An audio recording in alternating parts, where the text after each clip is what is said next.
My guest this morning is Amber Lynnette Lassiter, and she has a Master of Arts in Teaching and Education and Master of Arts in Reading.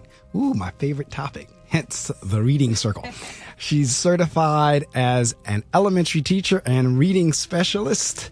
Amber has been recognized for her leadership skills and helping to transform underperforming schools while increasing the graduation and student retention rates of college students. All right, now.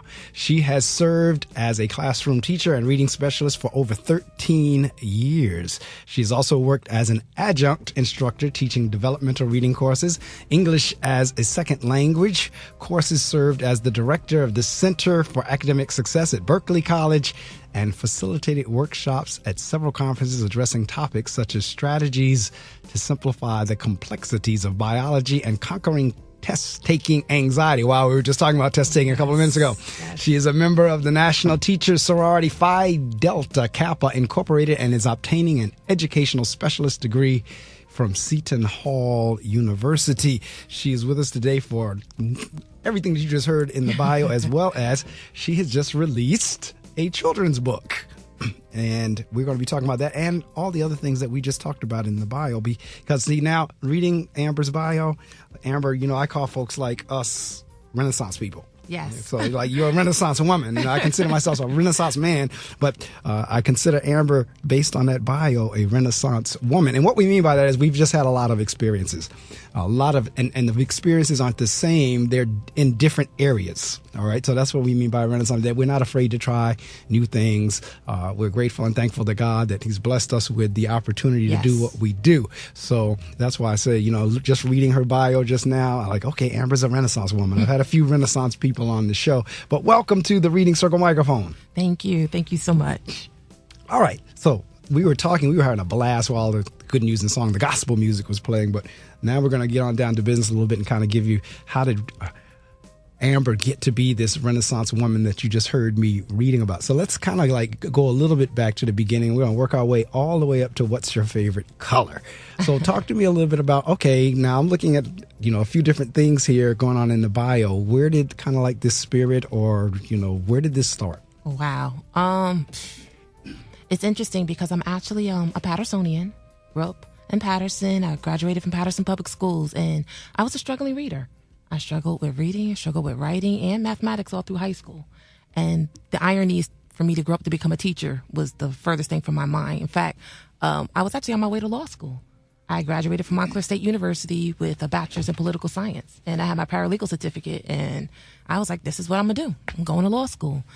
And I started studying for the LSATs, and guess what? Everybody that I felt was really smart was bombing the LSATs. And I said, now maybe I need to rethink this plan, right? The last thing I wanted to do was to go through the whole process and bomb this. And so it was actually during that time, it hit me where an opportunity opened up for me to go back to school to get my master's in education for teaching. And so after that, it's just really been a spiral effect, you know, going through there. And I really think that it's really helped me. My struggles in academics has helped me to be a teacher, to go back and really help my students. I can relate to them and identify with them. So that's really how I got into education. Well, that's interesting because in many instances you will get, like, say, for example, I think I saw a commercial or an ad or something the other day. The little girl, like in the first part of the ad, the little girl is like going to her mom and her mom is crying and sad because her mom has cancer. Mm-hmm. And then the second part of the ad is the girl now grown up and she's working in cancer research, so forth and so on. And I'm saying all that to say a lot of times our experiences will determine where we go. So you being a struggling student actually now turned you into the one being the teacher. Yes, absolutely. And you were originally going to pursue law and then changed your mind.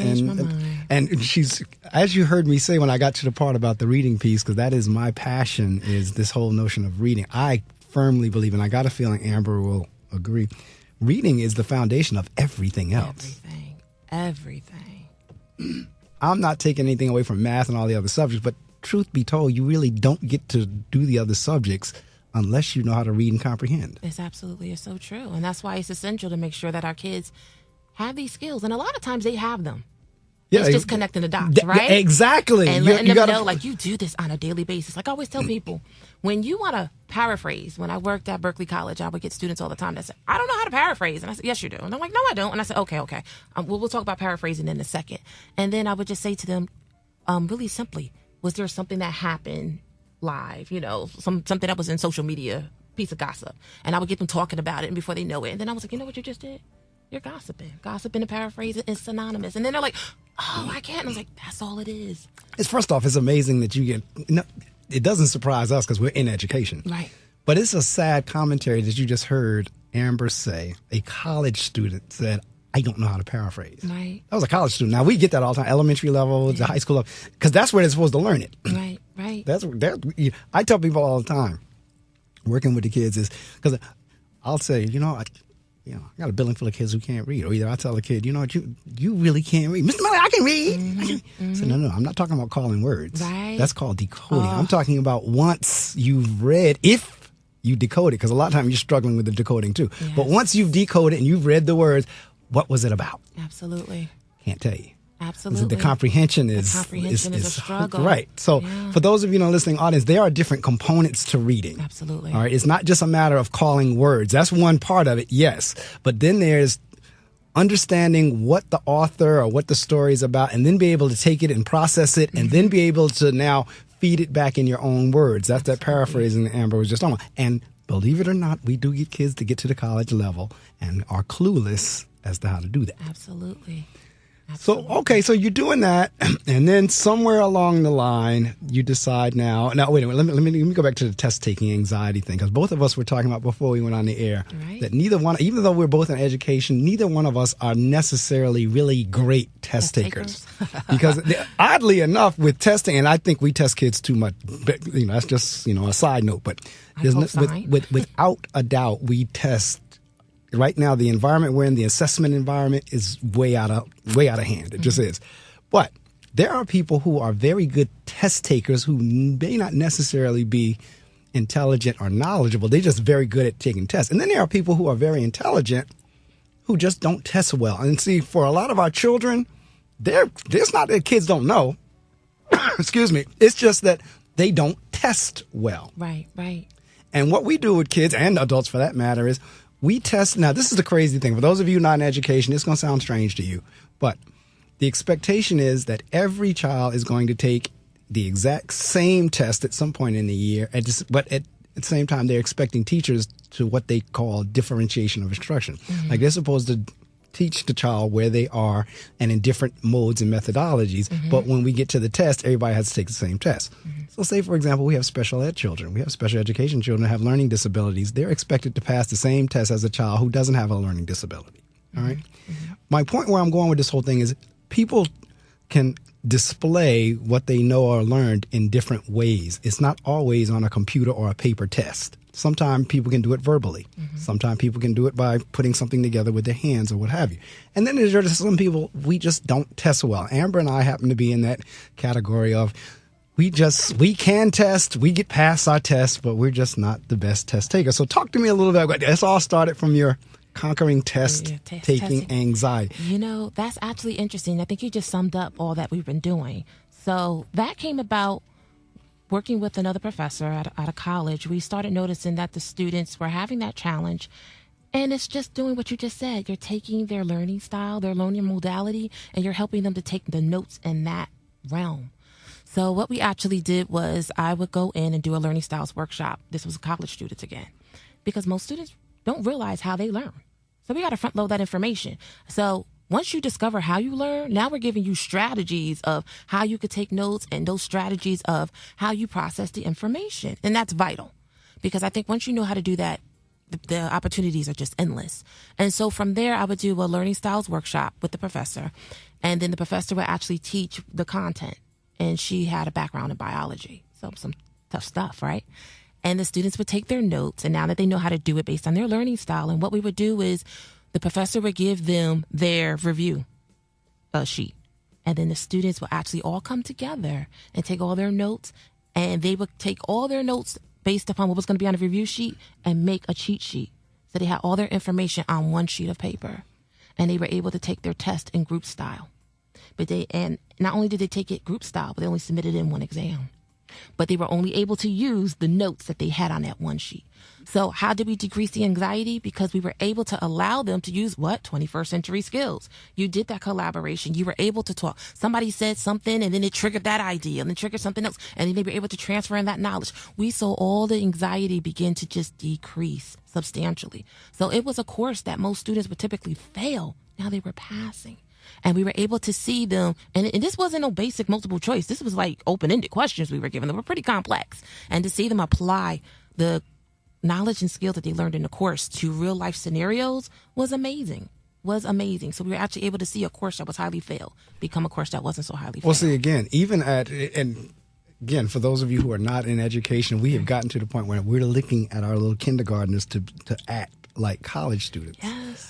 But at the same time, we're not really putting them in a scenario to a degree. Because where I'm going again is in the college scenario now, what Amber was just talking about, they're called cohorts, where you work in groups and you don't necessarily do individual projects. You still have your individuals, but a lot of your work is group work. Group work, yes. Okay. And again, that's building teaming, working in groups, working on teams. Because when you get into your workplace, for the most part, you're going to work in teams. Yes. Right? So even with the testing piece, you're not necessarily tested as an individual. We're going to test you as a group. Or like you said, you can help each other out. Right.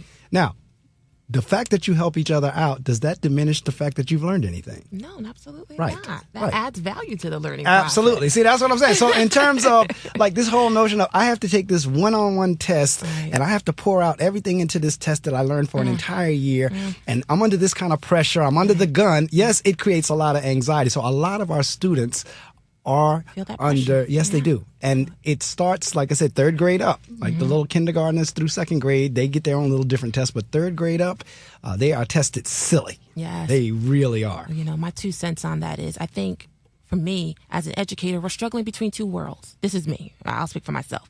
I think we're struggling between teaching our students 21st century skills and being able to assess that. And then when we take these standardized tests, they're really tested for compliancy. Yes. And that's the struggle. So that's two of us. That's just you. That's me as well. Okay, I'm glad to know other people think no. like No. You know, I keep it real. That's exactly what it is. Critical thinkers and problem solvers, but critical thinkers and problem solvers don't necessarily have to be compliant, right? Right. We want them to think outside the box. Right. Hello, Absolutely. you know, I cannot agree with you more. You know. So the fact that you've gone down this road of like being a reading specialist and developing reading course, did you like to read as a child? No. See, that's where we differ because I always loved to read as a kid. Because I struggled. So I didn't like it. I didn't like the way it made me feel because I couldn't get it, you know? And I really believe like there's a pattern to reading. There's a code to it, right? And I didn't learn the code. Truthfully, I had great teachers. Don't get me wrong. My parents were great too. They poured into me. But it wasn't until I became a teacher, teaching first grade, that I actually learned how to teach reading because I had to reteach myself. Okay. Because I grew up in the whole language era. Say it, write it, spell it. Now some people learn that way. It took me some time to learn that way. But when I was a teacher, I didn't make my kids write their spelling words 5 times each. Right. That wasn't me. And I'm not knocking anybody who did.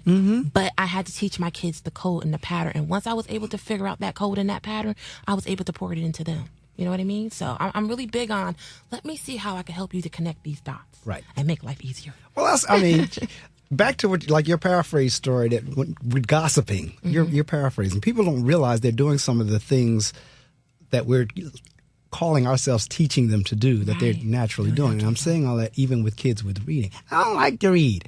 You read text messages. Hello? You read all your Facebook posts. You read your Snapchat and your Instagram. You're reading there. They don't realize that, though. Right. Because I think that in some of their minds, they think if I don't have a book in my hand, that's what constitutes as reading. Right. And it's so interesting that we even have that notion because in my classroom, I had a video game station when we had center time. And I used to let my kids, now they were educational video games. I don't want anybody thinking that we have stuff going on, right? But I would allow them to read the video game inserts. Right. And they were like, this is still reading? I'm like, why not? You still got to apply those same strategies. And it really changed the entire perspective that they had about reading. Yeah, absolutely. I always had, and your cousin, we were talking, interestingly enough, Amber is related to someone that worked with me closely in one of my buildings that I was in. And he would be able to tell you, in that building when I was in at that time, we had drop everything and read. And And that was the first 10 minutes. And I don't care who you are. If the superintendent walked in there, he or she had to take a book and sit down and read. I don't care who it was. Yeah. Floyd will tell you he had to read too. Custodians, everybody in the building at that time had to read. And I would tell them, I don't care what you read, as long as it's not illegal or pornography or something like that. If you want to read a comic book, let it be a comic book. You want to read a magazine, newspaper, whatever, long as you're reading. Right. All right. And so a lot of people don't realize when they're going online that they're reading. So when kids say, I don't like to read, well, no. There's like certain things you may not want to read, but for the most part, you are reading. You are reading. You're engaged in the process all the time. You are. As a matter of fact, when I did my MEd, my action research, which would have been the dissertation, was on would students read more if they could choose what they read versus the reading material that's forced upon them by the school system. Absolutely. In other words, so you would think it's a no-brainer, but I actually did the research, and it did come out that, yes, kids would read more if they could choose what they read. Yeah, absolutely. Which is going to work us up at some point into Amber's latest project. But I just want to, because see, if again, you just heard Amber say she didn't like to read as a child, but she turned over as I've always loved to read. Wasn't necessarily a math person, but in terms of reading, because my father got home every day at 4:30 from his job. And by the time he changed and everything, he would be sitting down somewhere reading Ebony magazine, the newspaper, whatever. So I had somebody modeling, and I took that on from watching him. Yeah. And so my sister, she's not a reader. She didn't take that on from him. Yeah. But me, I'm a reader. I always love to read. So what I'm saying here is a lot of times if it's modeled for you, because that's the other thing our children don't get either. Right. They don't have parents modeling for them, particularly if you're, and when I say this, I'm not generalizing. Well, I don't like to generalize, but a lot of times in your urban areas or your inner city schools, you may not have parents who come home and sit down and read. So the kids don't see anybody in the home with that practice. And then, as Amber just said, it's different learning modalities for some people. Yes, it is. I mean, we service kids who have dyslexia and we don't know it. So you put a book in front of them and all the letters are scrambled up and then they're not reading and we hollering at them, why aren't you reading? Right. Try harder. You know, nobody told me years ago to become a teacher that you actually have to really do a lot of diagnostic work, right? You got to really get to the underlying layer to find out what is going on, what the strengths are of this child. And that takes time. Yes, it does. And be able to work off of their strengths to create this plan of action to help them to excel. So you hit the nail on the head. It's and because I'm passionate about reading, I'm like, you know, we've got, I mean, my language arts folks, my reading, and then you get all these. You're talking about compliance, it's like, and you're a reading specialist, and you know what I'm talking about, because the reading specialists, at least in our district, it's a lot of cases are funded out of a different pot of money. Yes. All right, out of federal grants, money, whatever, and they will restrict how many students they can teach. So I would always try to get slick and throw a few more kids in because I know I got a building of kids who can't read. I got a building full of kids who can't read. Right. And then when I throw a couple of kids, you tell me, no, you can't do that. She can only take, or he can only take X number of kids at a time. I said, this is ridiculous. Right. But I mean, we need folks that can read because, and where we are here in 2019 and where all the jobs are going, if you can't read and comprehend, you're going to be tailed out. Right. It's true. The opportunities are not, because you have to be able to get on that computer, read directions, follow the directions. That means you got to read them, comprehend them, follow them. And that's where we're trying to get our kids to be able to go. You got to be, because no matter what you do, I mean, even now, and I've shared this on the air before, this is where we're going in terms of even at the stores. If you go to the local Quick Check right up here, down at the corner, everything you have to punch in and key in for yourself. Yeah. So when you order a sandwich, you got to go over there, you go to the kiosk, you got to read, and then punch in the sandwich you want. Then you got to come back around. When you get to the cashier, you got to read that to pay. Yes. And then you got to go back to the sandwich counter. All right, Home Depot is going there. Walmart is going there. Yeah. I always share this example as well in terms of I've been behind people at an ATM who didn't know how to read. Wow. And when they put their card in, and the ATMs have gotten more complex than when they were first introduced, they give you a whole bunch of words now that come back at you. Yeah. Person standing there confused to the point where they get frustrated and just pull their card out and leave because they didn't know what the... Right. They didn't know how to proceed. They didn't know what the machine was telling them to do. Wow. But see, again, this is where, like, people, like... For those of us who love reading or teach reading, people think we're fanatics or either obsessive. But what we're really trying to get across is the importance of why you have to be able to read, comprehend, and do whatever the directions are telling you, because it's going to impact your quality of life. Absolutely. Absolutely. Absolutely. So Amber is here not only to talk about reading, because this is the reading circle, but we're talking about the fact that she did some writing. And okay, how did you? Let's. I know what the answer is based on what we've already talked about, but did you intend to be an author? No. Somehow that's what I thought she was going to say based on the other answer. As I shared earlier, it's ironic because I was a struggling reader and writer. So, no. My mother was a writer. Okay. My mother loved writing. Shout out to my brothers and sisters. They were writers. They didn't struggle academically. I don't know what happened with me. I fell into a hole and had to climb out of it. So, school always came easy for them. So, no. And like I shared earlier, it's really ironic because when I first started teaching in Patterson, I ran into one of my former teachers. I went to Friendly's. Okay. How ironic, right? And I ran into one of my former teachers. She's like, "What's going on with you now?" And I'm all excited. I'm going to be a teacher. And where are you going? I'm going to Patterson. So she says, "Okay, what are you going to be teaching?" And I said, third grade. She says, no. Like, what subject are you going to teach? And I was like, what do you mean? I was like, I'm certified. At the time it was still K-12. Right, that's right. K-8. That, right. And I was like, well, I'm certified K-8. I'm in third grade. I don't know. Everything? She was like, no. Certain schools have it set up where you're teaching a certain subject. You need to find that out. And I was like, okay. So I remember within that week, I called my new principal and was like, by the way, am I teaching a certain subject or all subjects? She was like, no, you're teaching only reading. I'm like, and so it was just like one of those moments of, I got to face this fear all over again. Like, really? I don't want to do this. And so that was actually very eye-opening. It was a great experience for me because I got to see firsthand my third graders at the time were reading on a first grade level. We're still at that time. And I still remember my first day. It was December 12th. Okay. Right before Christmas break. And my students socially too were challenged. Right. At that time, they had a lot of teachers in and out leading up to that moment. And I remember Russ walking in going, oh God, did I miss you? And should I be here right now? Right. But, we made it through, and I was really blessed that my students excel in that short period of time.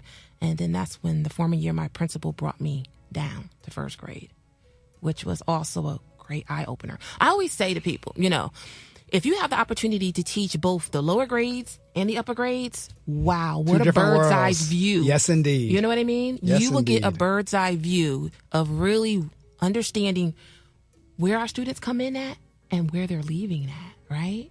And it changed my teaching style completely, and I always say that when I'm looking for a best practice, I tend to look up the strategies that we use we call them our subpopulations, so our students are receiving special education services or maybe dyslexic, because those strategies are broken down in its most simplistic form. And so I like to start down there and then build up from there. But so the whole book kind of evolved because I was forced to learn how to reteach reading to my students, because now the charge was, it was a challenge, yes, I accepted it. But the charge was, okay, you got these students in your class and we're expecting them to be reading. Absolutely. As a principal, that's exactly what I'm looking at. Whenever exactly, I tell right? I need to. And at the school where I was working at the time, even when I went down to first grade, I was responsible for teaching just reading. So my kids traveled. So they didn't stay with me. Yes, wow, they didn't stay with me for mathematics. Third grade. Okay. Okay, they had to went to another teacher for mathematics. All right. And I was responsible for teaching them that reading within that 90-minute block and writing to about 60 kids at the time. Right. Yeah, No, that's right. That's good. Because see, all right, what Amber is describing in educational terminology is departmentalization versus self-contained class. Right. Okay. So when she was talking a couple of minutes ago about, am I going to teach everything? That's in a self-contained class. In my building, second grade is self-contained. My building right now is 2 to 8. Every grade level except second grade is departmentalized. So exactly what you said, the kids travel. Yeah. So in my building, third grade to 8th grade, they travel. They go to a language arts teacher, math teacher, science teacher. Now, you may double up. You might get the science teacher teaching math or social studies, but ideally they're traveling to each subject, even as low, and like I said, in my building is third grade. So to your friend's point, and you're like, to ask that question, she was really saying, are you going to a departmentalized building or one that has self-contained classes? All right. So it's a good thing you ask. Yeah. Because you're thinking you had self-contained. I know when I started, I was teaching language arts 8th grade. Okay. So I had ELA 8th grade, and I never did get a chance to teach the lower grades, but I have worked with lower grade kids, and you're right, it's two different worlds. Two different worlds. Even in their attitudes, because the little kids, they really like coming to school. They do. I mean, when you get to the upper grades, they're like, ah. But for the most part, the lower grade little kids, they love coming to school. They are at that point, they really are very malleable. Right. They're sponges. Yes. Anything, they absorb everything. Right. Right. I always said my first graders were like little rosebuds. Right. In September, and then by January, really, I started to see them blossom and bloom. So it's like, you were getting it, right? And see, and that's what's always like, we were just talking a couple minutes ago about being a couple grade levels behind. That's the part that always confuses me in terms of, and I always pose it this way. All right, where did the bus pull off and they not get on it? Somewhere, because the gaps start getting wider. You start talking about a kid like now in the 7th or 6th grade that's down on the 2nd and 3rd grade reading level. Yes. And see, these are the challenges. That's why we have reading specialists. These are the challenges we're facing in. I can only speak for the schools I've been in, but I've dealt with kids on 8th grade level who are reading functionally on 1st and 2nd grade level. Yeah. Then they go into high school, and they're still like in that second, still third behind, grade level, and now you're in 9th, 10th, 11th, 12th grade. And back to what we were just talking about, you're going to leave high school now going into life not being able to read and comprehend. Skills, yeah. So for parents out there, it is critical that you have I don't care how many times the kids say, I don't like reading. Have them read something they like. They're interested in something. Somewhere they're interested in, whether it's Minecraft, whether it's NFL football, whether it's tennis, they're interested in something. Have them read about whatever they're interested in. All right. So now, Amber has now gone through where she was saying she didn't feel she was out the best. Well, obviously, she must have been a good student because she's gotten this far to the point where she's written a book. And I saw Amber on LinkedIn when it was introduced. And then Amber and I happened to be, was it last Saturday or Saturday before last? Last Saturday, right? Oh, time goes so quickly. It does go quick. I think it was Saturday before last. Saturday before last. Yeah. We were at a scholarship luncheon together. And we were sitting right across from each other, and they introduced Amber and the book and everything. I said, I got to get her on the show. Sure enough, we started texting each other, talking to each other, and today happened. And her book is, and since we're Facebook Live, and I'm going to have her hold it up in front of the camera, her book is What's Your Favorite Color?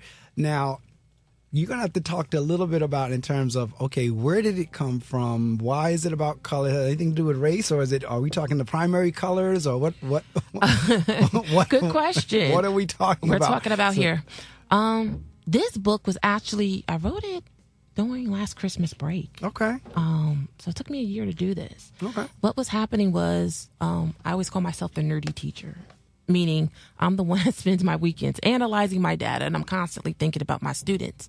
And at that particular time, we had in our district, you're required to do the running records. And it's just an assessment to really look at the miscues, the reading patterns of your children, and identify what they still need help with and what their strengths are. And you also do a comprehension component. And what I was noticing was we tend to ask two types of comprehension questions. There's those literal questions where the answer is like really right there, clearly stated within the text. And then there's those inferencing questions where you have to use the clues that the author is giving you to be able to answer that question. And what I started noticing was many of our students would struggle with that. Those questions that weren't so literal, those thinking outside of the box question. And it was like starting to drive me crazy. Like, okay, how do we bridge this gap? What can we do? And so I started noticing that a lot of them were struggling when it came to being able to understand the characters in the story. And then I also started noticing when you would say to a child, and I'm guilty of it, read this, as you said earlier, they're just going to read the words. And then you ask them questions about it, and they're like, oh, you want me to go back and actually, understand this? Right? That's part of the process? And you're like, exactly. Yeah, And right now, the way our standards are written, our students are expected to prove everything, right? And going back into the text. And so the book really just evolved out of there. I wanted to promote our students to be these active readers. And I always say to students all the time, how many times have you read something and then you're like, I don't know what it was about? And then they're not even sure where they should go back to reread. They think they should go back to the beginning of the story and they're in the middle of the book. And so I wanted to promote that active reading because a lot of times as teachers, we model these strategies, right? We model these think alouds and through read alouds and things of that nature. And then we give them a book, whether it's at their level, it should be at their level, but depending on how much you have access to, that may not be applicable. But you give them this text and you want them to now transfer that skill that you just modeled, but there's that disconnect. And I was wondering, how do we bridge that gap? So I started spending some time at Barnes & Nobles and walking around and looking at different books. And I began to realize that, that's what's missing. Where's that strategy to help bridge that gap? Right. And I would see parents there reading with their children, and some would ask questions and some wouldn't. And even at back to school night, I started noticing parents are like, well, what should I be asking? I don't know what I should be asking them to assess their comprehension. And that's really how this book was evolved. So it's called What's Your Favorite Color? And the main character is me. Wow, wait a minute. That's a lot of words in it. Now, because it's deceptive. A lot of times when you see a cover like that, you think it's the big words, 2 or 3 on a page. Mm-hmm. But as you just opened that up, I'm seeing there's a lot of words There's there. a lot of words Okay. here. Absolutely. And the purpose behind this was I was thinking about this from a couple of different angles. 1, I believe a teacher can use this as a read aloud. 2, parents can use it as a read aloud. And number 3, you could also formulate book talks with your students. And so the story takes place is about me again. I'm the main character. And what's going to happen is she was asked to come to school and wear an article of clothing that represented her favorite color. And she had to paint that day. And one of the items in her picture had to be her favorite color. But you had to keep it a secret. And unfortunately, the traditional Amber forgot her watercolors at home. I do forget things, so how befitting, right? And so throughout the story, she has to borrow, because now the colors that she wants are not available in the classroom. And the colors that she wants her classmates have. And every time she goes to a classmate, they make the assumption that that's her favorite color. But I also want to throw in some inferencing, right? And so you have to really pay attention to the inferences in her body language to figure out she's actually answering you. But a lot of times our kids read over that type of stuff. So I'll give you an example of, what I mean. Okay. So, in one segment of the story, like I said, that's a lot. It's deceptive because I know with children's books, when you see a cover like that, you think, like I said, it's going to be like maybe 5 words on a page and a bunch of pictures. Mm-hmm. Listening audience, I'm telling you now, when you get the book, you'll see what I'm talking about. It's not that kind of book. It has pictures in it, but it's a lot of words on there, which is a good thing. It is. It is a lot of words on there because I believe that our students need to be exposed to more text, right? And not only that, I've embedded comprehension questions within the segment as well. So there's a moment where in the text it states that I'm trying to find my spot. I'm so sorry. I'm at a loss right now. No, that's all right. But she pretty much gives the gesture after she asks for this particular color, and her classmate says, "Oh, that's your favorite color." She makes the gesture by making her head move slowly from side to side like a windshield wiper. Right. Again, it's getting them to stop and use, going back to those learning styles. Okay, if I'm kinesthetic, I can move my head from side to side like a windshield wiper. So what is she really saying? Now, the purpose of me putting those questions in there is to get them to stop and pause and think critically about what is actually happening. Because guess what? I could tell you right now, you give this to your child, you give it to a student, and they're just reading the words, they're going to gloss over that. Oh, absolutely. And to that point you just made, you described in there the response, which was the shaking of the head like a windshield wiper. Mm-hmm. All right. Now, back to the inferring and the inference and kind of understanding, connecting the dots as we were talking about. A child would now have to realize, okay, if she's shaking her head like a windshield wiper, that means it's going from side to side. Yes. And if she's shaking her head from side to side and not up and down, side to side normally means no. Mm-hmm. And up and down normally means yes. Now, if Amber wanted to be literal, she just could have said her character said no. Mm-hmm.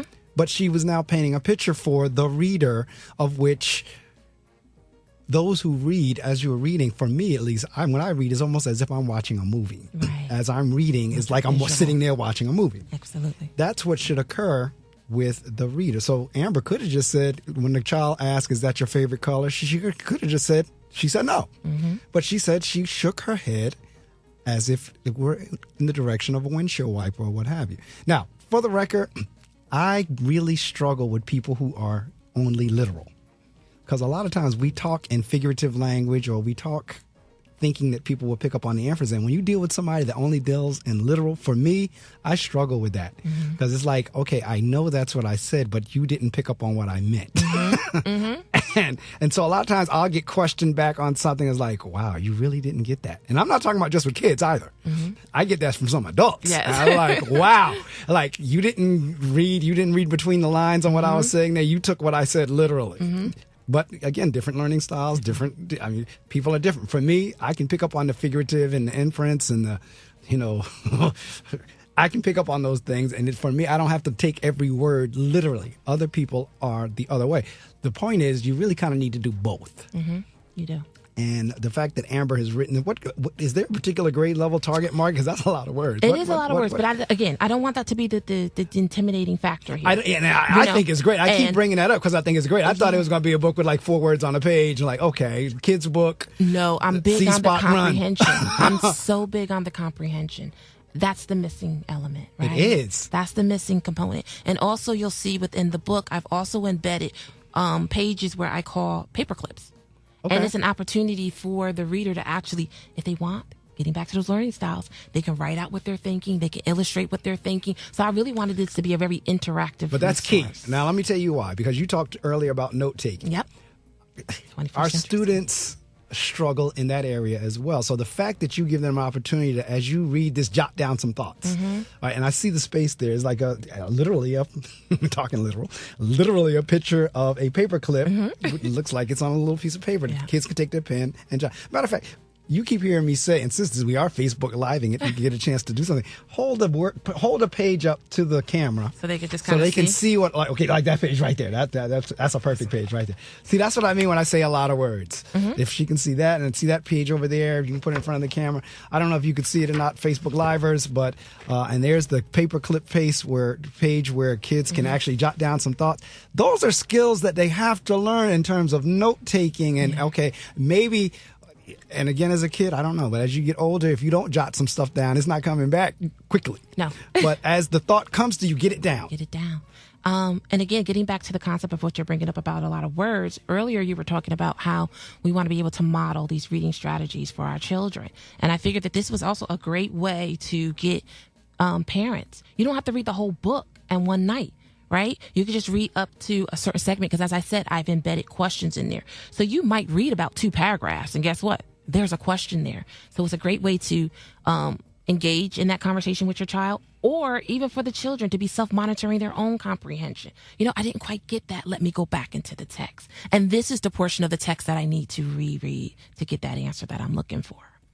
And so you were just talking about reread. Even those of us who are, like, I'm a speed reader. I've been doing that for years. I can blow through books and comprehend. But there are times as I'm reading, I have to stop. Like, well, wait a minute. First off, did it say what I thought it just said? And secondly, let me go back again because I didn't get what the author was trying to say. Let me slow down and go back and read that paragraph again. And again, think about it and process it. So sometimes, like you said, you gave, because this is for kids, but for those of us and adults, if we're reading a book, a lot of times we'll write in the margins or on the top or on the sides, take notes. But she gave a space for the child to just jot down some thoughts as they're going along. So, okay, so your age group is from who to who? So now here's the interesting thing about this, right? So the recommended age group that I was encouraged to market for was ages 6 to 12. Okay. However, depending on how you would like to use it, because it was designed with different, methods in mind. I actually was able to pilot this in a kindergarten class. Okay. Where, kindergarten is about 5, right? But we did it as a read aloud. And I'm not going to tell you what Amber's favorite color is, because that's the whole point is you have to buy the book. You got to buy the book. That's the whole point. But, that's the whole point. But there's a lot of clues for the students to think about, because when you start reading the book, Amber's trying to borrow paint from at least 3 different classmates already. Right. And it's funny because when we did this as a read aloud, I also did this as a read aloud with 7th graders. Okay. And they were making predictions just like the kindergartners were making predictions. Right. And that's what was so interesting about it. We were making these predictions, but as the teachers were reading and when I read it to the 7th graders, then they started going back and they was like, no, wait, I think this might be it. No, this. And those are the strategies that we want our kids to be using. Just when you said in terms of trying to have them guess, right there, you set yourself up to be able to ask, okay, well, you think it's that color. Why do you think that? Yes. Okay, well, I think it's because, based on what, back talking about citing text, based on what in the story made you think that. Now, so obviously you get kids that give you different colors. So you get a kid that says, I think it was gray. You get another kid that says, I think it was pink. Another guy, I think it was blue. Okay, why do you think that? Exactly. And that's how this all started. So with the kindergarten class, it was actually interesting because to kind of get them engaged in it, we just went around and incorporated a little bit of math and art in it. And this is how we did it. We asked everybody what their favorite color was. And they said what it was, and we started doing tally marks. Because at the time, the kindergarten teacher was doing tally marks, right? Bam, right? And then at the end, again, like I said, I give a clue to what Amber's favorite color is. So at that time, they're making that prediction, right? And then they're going to guess it. And at the end, she reveals it. And you should have heard like one kindergartner. She was like, I knew it. I was like, well, how did you know? Well, in the text it said, when you can get a kindergartner to say in the text it said. I know that's right. We know we hit the nail on the head, right? I know that's right. That's what this is about. And that's where we need folks to go. And like you said, a kindergarten. Now, hopefully the bus doesn't pull off and that child's not on it. She's right now, she's on the bus. Right. She's on the bus, and that's always my thing. Is like, hey, where did that bus pull off and you got off, or it pulled off without you? Absolutely. Because right at this point, like you said, kindergartner, she said, I knew it, because back in the text it said, in the story it said, she's on the bus. She's on the bus. And so I've been doing a little bit of research because what it says is a lot of times when we have struggling readers, we spend so much time, especially in the primary grades, focusing on those decoding skills. Right. Now, I'm big on phonics. I'll teach phonics every day, all day, right? Because there's a pattern to it. And I believe that is very, very much important. But comprehension, we got to start that early on. And one of the best ways to do that is through that read aloud and that modeling. So as I said earlier, they said to market for ages 6 to 12, but I'm going to be honest with you. You know, you can read a couple little pages and at least begin to start getting your children to start thinking a little bit more critically about what they're reading. You can model that. And you put it in a fun type of little story. Yeah, because you know what? It is a children's book. All right. And the illustrator, I got to give a great shout out to my illustrator. I was going to ask you about that. I'm looking through that as you're turning the pages. So, all right. So I was truly blessed with this. To find an illustrator was a hard process. I think that took me just as long as writing the manuscript. Wow. So the first illustrator I was going to go with wanted to charge me an arm and a leg and a leg and an arm. And I said, geez, I'm a teacher. I might need a payment plan for this, right? And so, but I just didn't get a good feeling from working with this individual. And so I began to continue to just shop around, and I found another organization and I submitted to them my manuscript. I gave them very, very generic description of what I wanted. And let me tell you, they captured this so well. They've never seen me before. All right. And to capture me was like, wow. To really capture the illustrations and the impressions of what was going on in the text on those particular moments was phenomenal. There's actually one picture in here that's actually my favorite.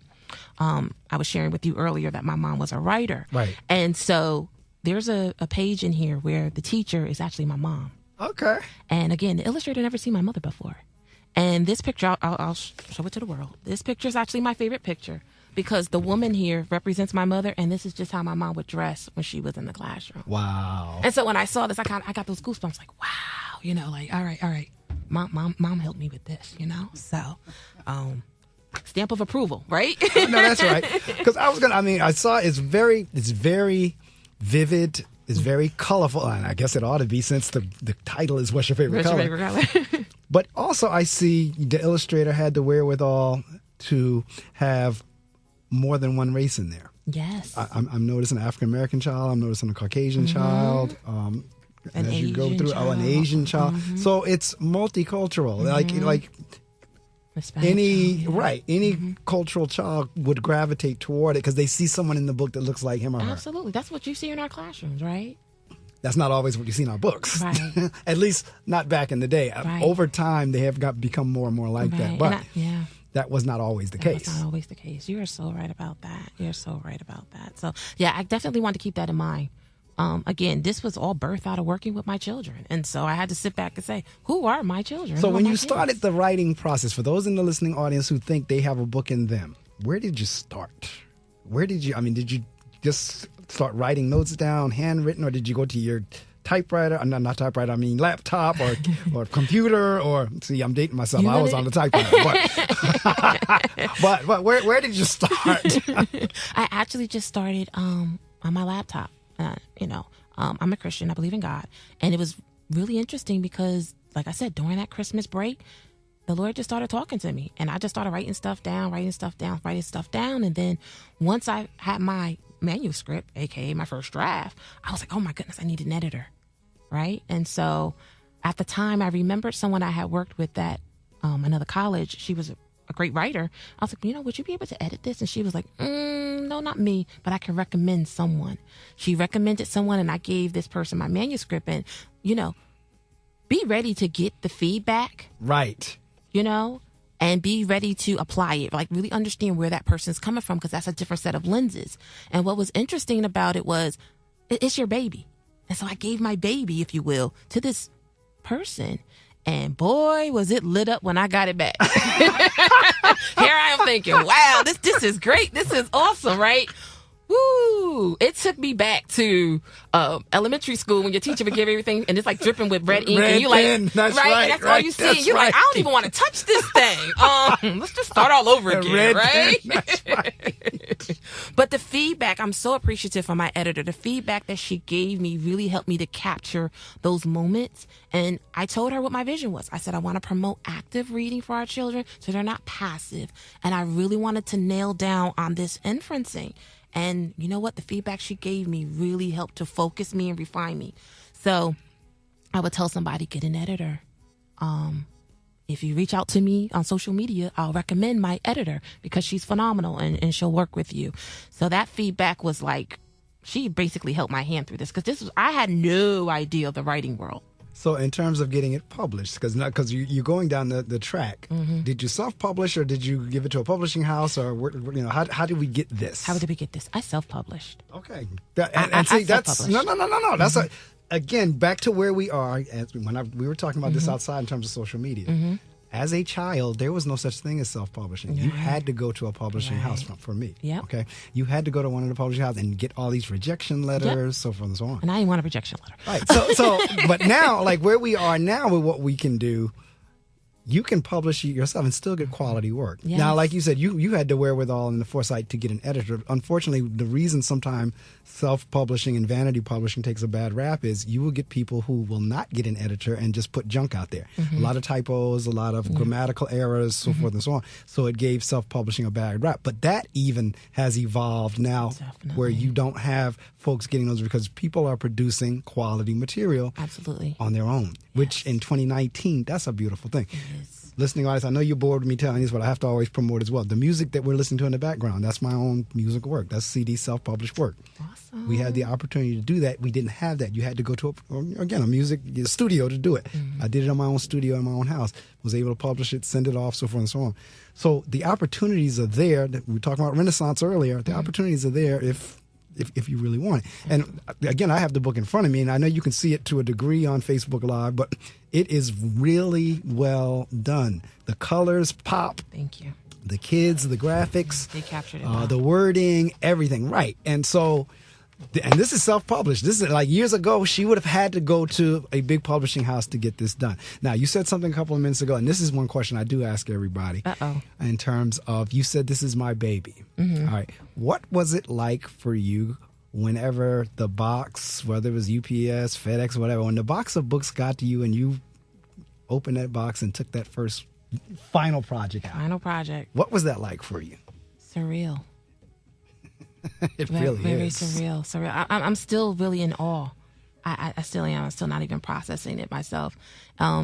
People have been coming to me. They're like, "Oh, you're an author now," and I'm kind of like, "Yeah, I guess I am, right?" And it comes right back to what I said to you before.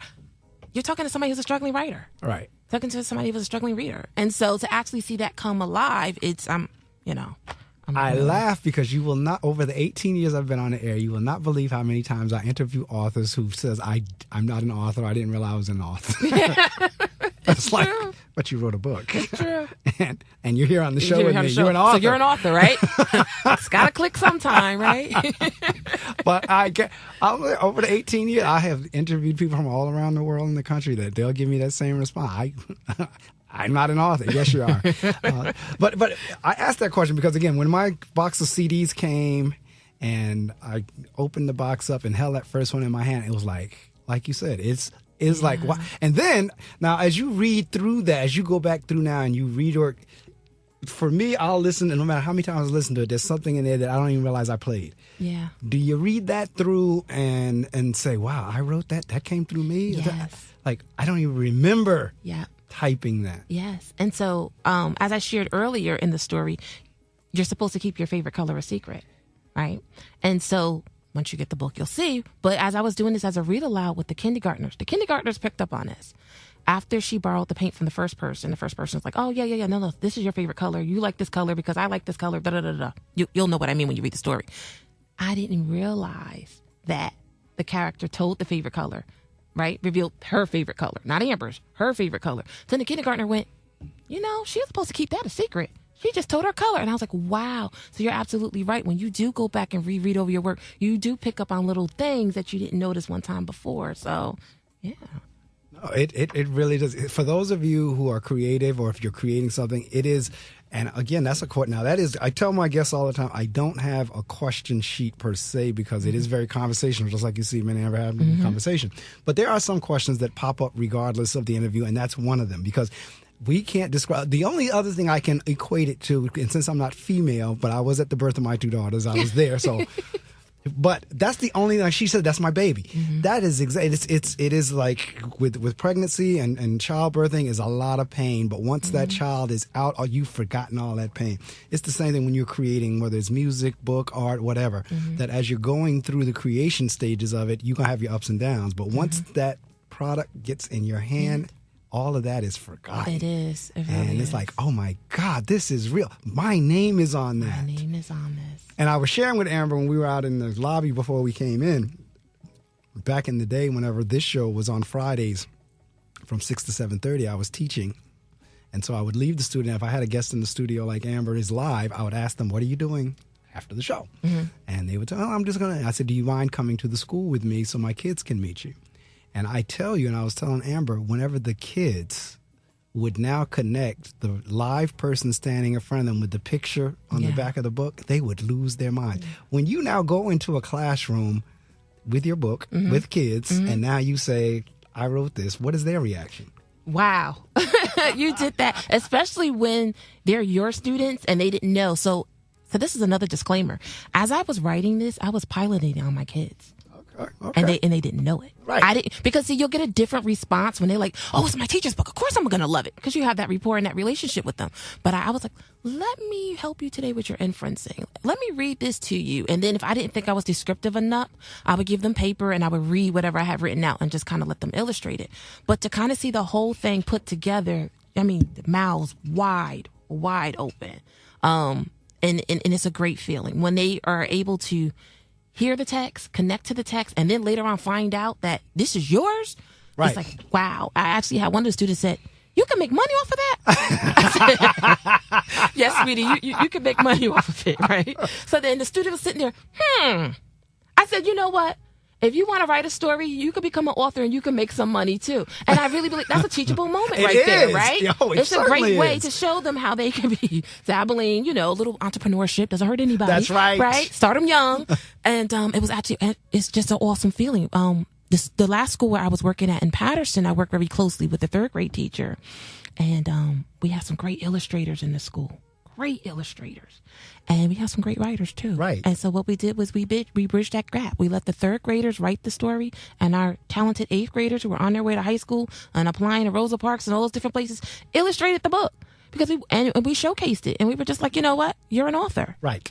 You're an illustrator. This is not I think sometimes they think it's so foreign. Right. And they don't see themselves that way. Right. And you want to connect it. But see, right? that's what I was telling you again in the live about non-traditional. Yeah. You got to sometimes step out of the normal curriculum.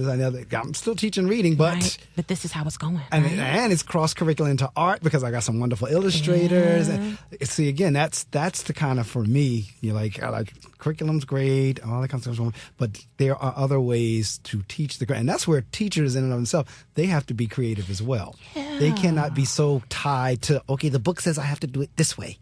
And to go step by step by step by step by step. There are more than one way to teach these skills that we're talking about. Right. It's true. And, I got to give a shout out to my administrators, all my administrators that I work with in Patterson, because I give them a shout out and my acknowledgement because they didn't micromanage me, right? They didn't come in with their little clipboard. I mean, yes, they had to do the observations, and all those things, but they never questioned something that I wanted to do, which was like awesome. Like one year I brought in my own karaoke machine. Right. Why? Because my kids needed help with oral reading fluency. Right. And we were in there singing, right? And guess what? Their oral reading fluency improved, which also ultimately helped their comprehension. But my administrator never said, oh, you can't do that. And it was a year that our music teachers got riffed. Right. So it was a great way to integrate all of that in there, right? Absolutely. And so, as you said, I look at the curriculum, it's just a guide. It's not the end-all. Correct. The curriculum is not saying you have to teach it this way. No, you know your kids. And I say this to teachers all the time. You know your kids. You know what's best for them. And guess what? You have to be able to look at what the curriculum is. This is the guide. This is the goal. And now you get to sit back and say, this is how I'm going to bridge that gap to get and see, whenever I was in the classroom, that's exactly what I did. Okay, I know what I need to get the kid to be able to do. This is how I'm going to do it. Absolutely. And I would have fun. And that's how you have fun. It really is. Karaoke machine. I had some fun with that. All right. So I'll tell you what, we're at the 8 o'clock hour. We got a few more minutes left. Today I got to do what I need to do to change over. Don't you dare move. My guest is Amber Lassiter. We're Facebook Living as well. I get a chance to do that when folks come in the studio. You also have an opportunity to call in if you have a question for Amber, and I failed to do this while we were talking, but the number is 973-720-2738. I generally don't take calls when I have a guest on the phone, but when I have a guest live in the studio, if you want to talk to Amber, you have the opportunity to do that. Again, the number is 973-720-2738. Let me roll over into the 8 o'clock hour. WPSC. On the radio, 88.7 FM. Online, gobrave.org. A tune-in radio station. Part of the William Patterson Broadcast Network. Broadcasting live from Hobart Hall in Wayne, New Jersey. This is The Innovative. I think they're really unique. The Fearless. They have awesome variety. The Kick-Ass. I love Brave New Radio. The Sensational. I've never heard anything like it. This is the one and only Brave New Radio. Here's your North Jersey weather report. All right, again, today expected to be mostly cloudy, 41 degrees as a high, 35 degrees as a low. Tomorrow, we're expecting some rain. Good, we can wash the rest of this little snow that's on the ground out. 54 degrees as a high, 30 degrees as a low. According to the indicator, 100% chance of precipitation tomorrow. So I guess we're going to get some rain. And then partly cloudy and windy on Monday as we head into March. 37 degrees as a high, 21 degrees as a low, and then Tuesday, sunny. 34 degrees as a high, 17 degrees as a low, and then on Wednesday, rounding out this forecast, partly cloudy, 32 degrees as a high, 21 degrees as a low, with the expectation of no precipitation. All right, that's the weather brought to you by the WP 88.7 FM Weather Center. Well, as I was saying, if you'd like to talk to Amber or you have a question, feel free to give us a call. The number is 973-720-2738, and you can talk to Amber live. Otherwise, we're going to press on for another few minutes talking about her book, What's Your Favorite Color? Talking about reading, talking about a lot of things. And it's a good interview. We're having a good time here, a blast right here. And even though she's a Red Hawk, and we're up here in Pioneer Land. Soon to be a pirate. See, all right now. Seton Hall, got to represent Seton Hall Park. There you go. I know what she's talking about. You know, I'm a combination of Pioneer, and I think Fairleigh Dickinson was Blue Devil. I'm back to Pioneer again. So, you know, and had a little bit of Harvard in there, a little bit of Princeton in there. All right. So I had a little bit of all, you know. So I'm multi mascot. But in any event, my guest is Amber Lassiter. Her book is What's Your Favorite Color? And it just came out, right? Just dropped. It just came out, and I actually have a website as well. So it's my name, Amber, Amber, Lassiter, LASSITER.com. Keeping it simple. I know, that's right. I did the same thing. Mine is marcmedley.com. I know. We did not. That's where we are. Keep it simple. Keep it simple. I'm also on Facebook. You can go onto my website. You can purchase the book. I'm going to be blogging soon. So you can also email me. Again, Amber Lassiter 54@gmail.com. If you have any different topics that you would like for me to start blogging about, different areas of literacy that you would like to get some tips about, I'm here to support you. I really want to bridge that gap.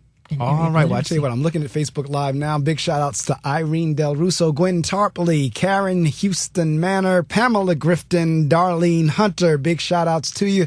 Let me see. Did I catch everybody? I think I see it off various comments. I see awesome. I see great teaching. Congratulations, Amber, for your amazing accomplishment. Love the title of your book.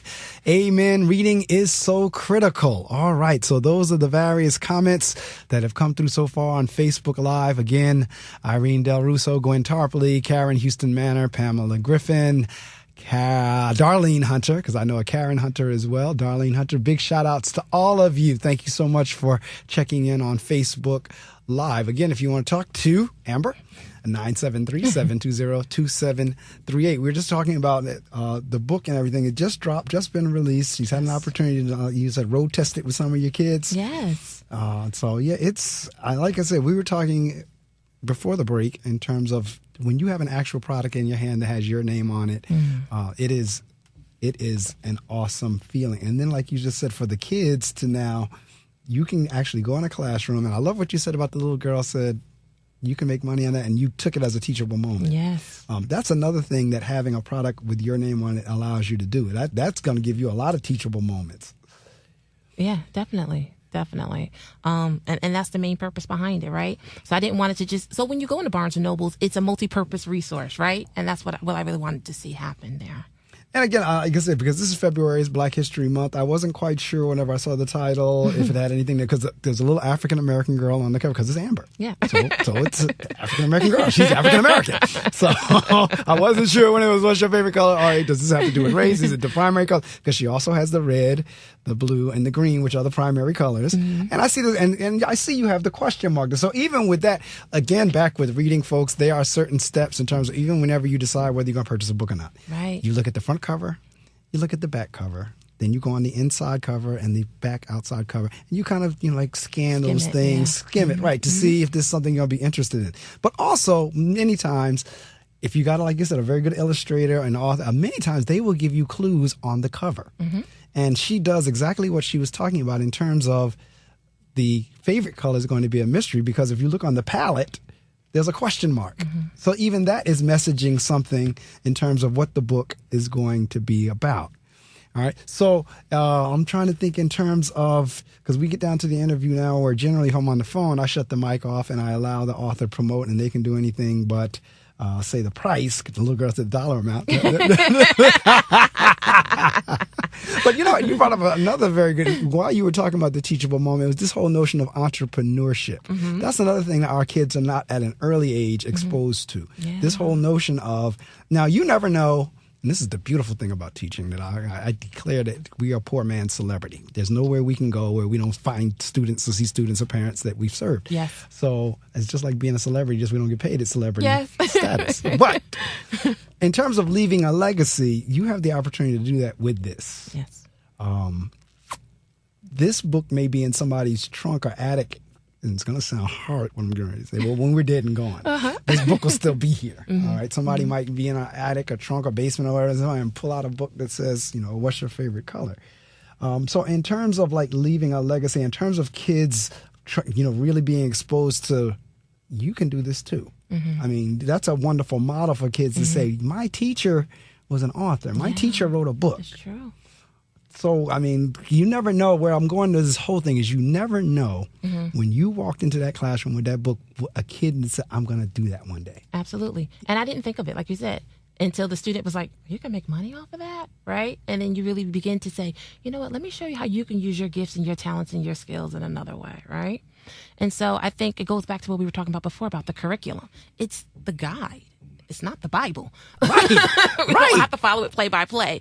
as long as we reach that goal. Right. Right. And so, I think we just got to, as you said earlier, be very creative with implementing the curriculum and really getting to know our students, paying attention to them. Because guess what? They're watching you. They're paying attention. Yes, they're learning you, right? Oh, yes. So we have to be able to do the same thing. And it takes time. Right. It does take time. But, once you find out what their gifts, their talents, and their strengths are, man, you can motivate them to do just about anything. So are you doing book signings? How are you getting the word out? But I know you got the social media. I know you guys and I know you're on the show now. And so how are you getting the word out about what's your favorite color? Are you doing book signings, or are you doing meetings, or I'm going to be churches, doing going to schools? What's going on? Everything. I know that's right. I know that's all of the above. That's right. I know that's right. My book signing date is not finalized as of yet. Still working on the logistics for that. But I am going to be going to different schools. In fact, I have an opportunity to be over in Newark Public Schools to actually present the book there. So I'm actually really excited about that. I know that's right. Because, when you get the vice principal of the school saying, Right. hey, listen. Right. So shout out to my Seton Hall cohort. They helped me to make that connection. I've also reached out to Seton Hall, and they're going to also help me to promote the book as well. Because, again, being a part of their program also, I'm part of the educational leadership program. Right. And one of the classes that I took, and I love it because it makes me sit back and think critically, is when you're reading the research, is that whole so what, now what? So you read the research. Right. So what? This is the big idea that came out of it. So now what? What are you going to do about it, right? And from that notion, that also helped to be the driving force behind this book. So we know our kids are struggling. So we know they're struggling with comprehension. So we know that they're not actually being these active readers. Now what? What are you going to do about it? And so when I reached out to my Seton Hall family, they were like, absolutely, we'll be full ahead to support you. We're proud of you. We're here to. What are you doing at Seton Hall? Are you doing the master's or the ed doctor? I'm doing the EDS. The EDS. I'm doing the EDS and, God willing, move into the doctoral program. Oh, I hear you. I know that. I've been like really.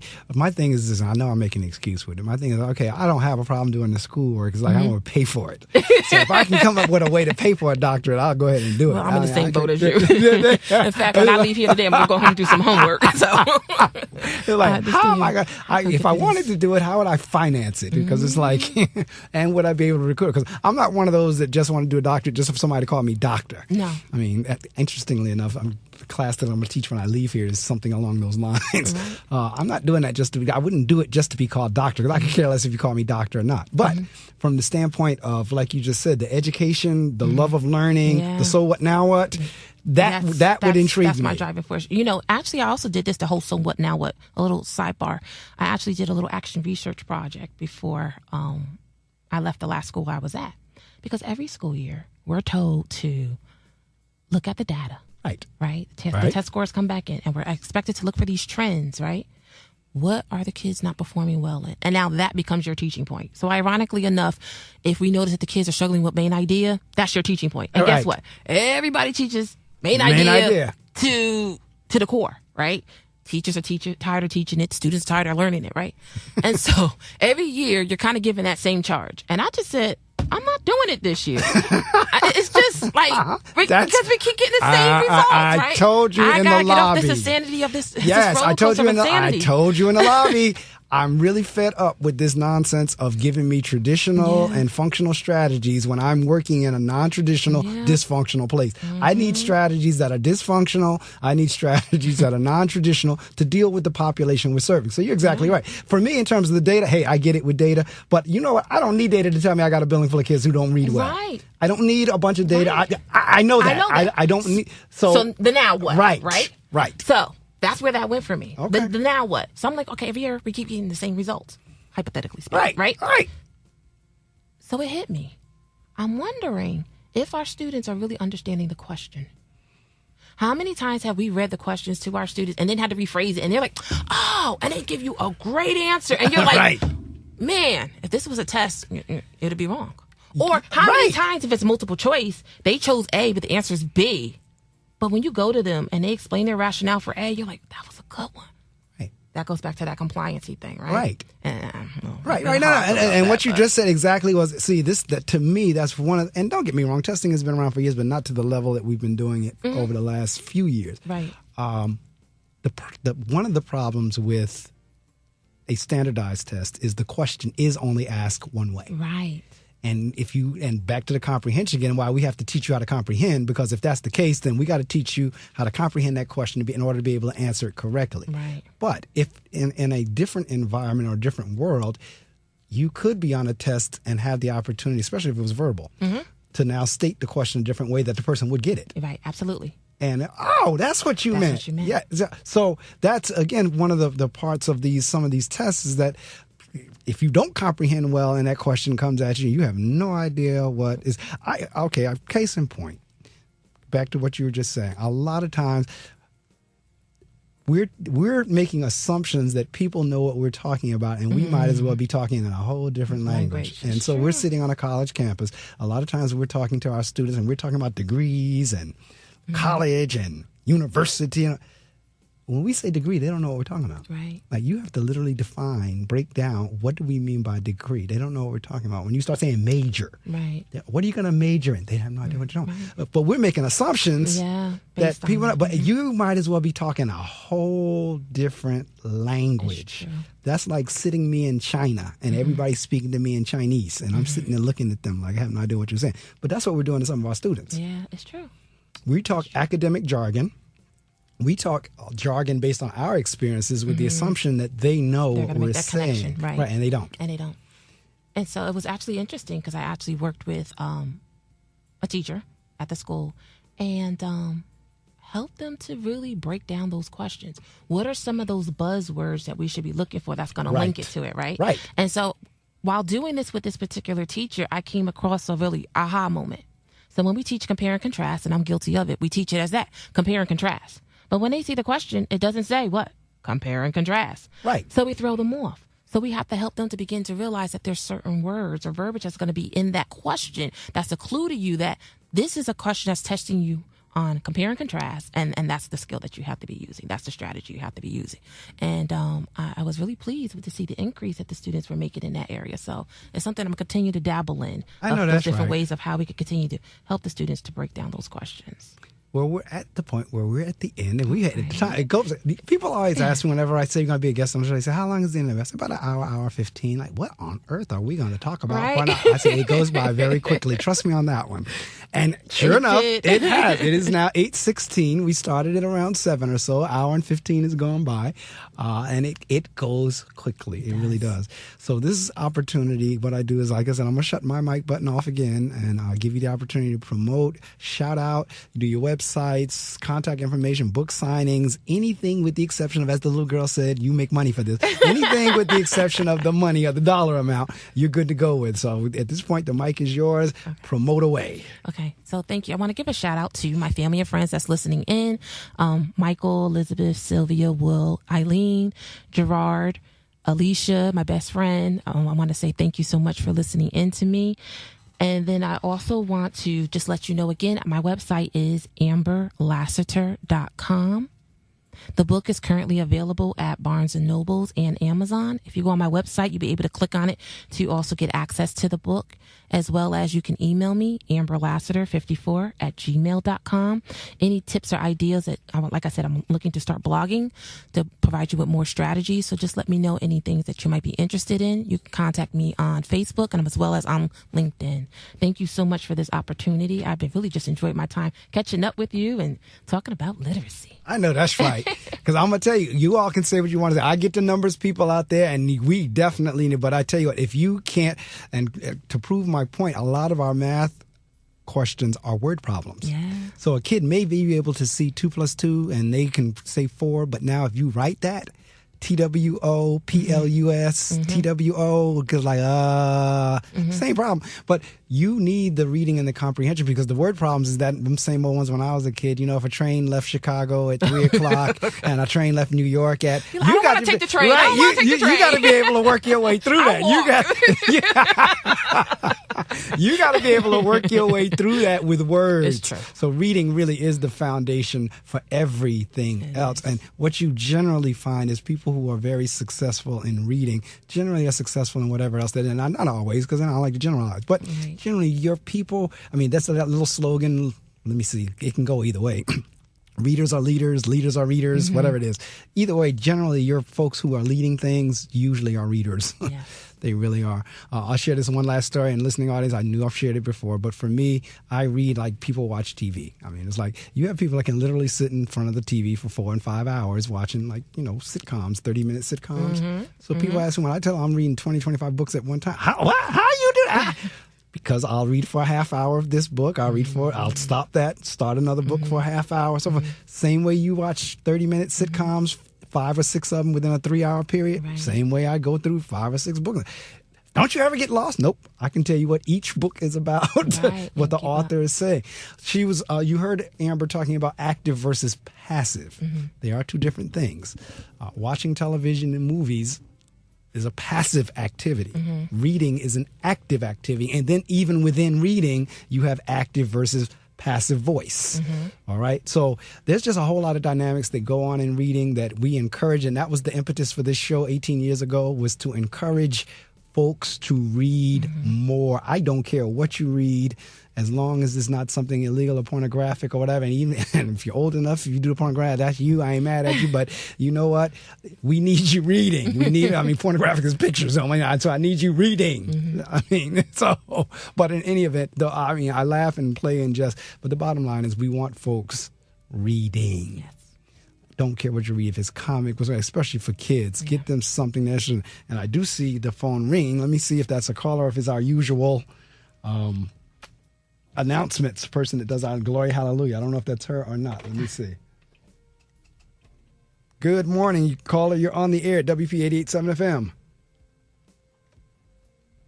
Caller, I'm sorry about that. Good morning. You're on the air.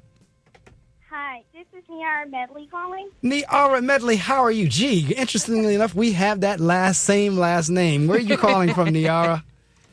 I'm calling from Alexandria, Virginia. Alexandria, Virginia. And you're up listening to the show this morning. You caught it on Facebook. How'd you find out about this show? Well, I used the TuneIn app that you always talk about, so I was listening to it live. Oh, so you have a question. If you don't know who that is, ladies and gentlemen, that's my daughter. And this is her first time calling, and she's been in the studio with me before, but this is her first time calling in. Yeah, and then you know me, I always look in Google trying to find the number. It took me a long time, but I finally found it. Okay, so you have a question for Amber? I just chimed in, but I heard you all. I caught in the part when you all was talking about doctorate degrees. Oh, okay. Sparked the interest, huh? So do you have a question? Oh, you just let me know. You calling to say hello and letting us know you're listening, or you have a question?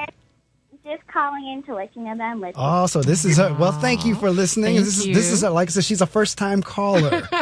Like sometimes we have first time listeners. Niara is a first time caller, even though she's been in the studio. She's relocated to Alexandria, Virginia, and I'm extremely proud of her. She works in the cyber field, at cybersecurity and all that information technology stuff. That's her world. So extremely proud of her. Thank you for calling in. Well, I see. She's not gonna like it, but her nickname, I call her Nene.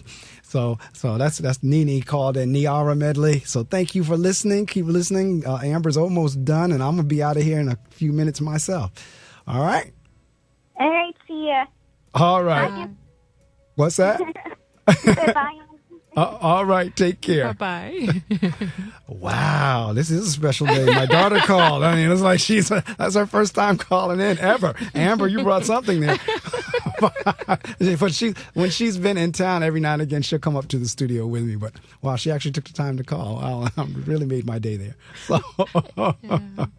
So, all right, we are getting ready to head out. I'm actually, when I leave here at 9, I'm heading down to Bloomfield to teach a class, and Amber has her day all stacked up, and it's just, it's good to live life to the fullest. It really is. Do what you can while you can, because one day we might not be able to do it, and at least we can look back and say, I did when I could. Right, I made my impact, right? Right. So again, the book is What's Your Favorite Color? And the author is Amber L. Lassiter, A-M-B-E-R. That's a color in and of itself. A-M-B-E-R L-L-A-S-S-I-T-E-R. Yes, all right? yes. All right. Thank you so much.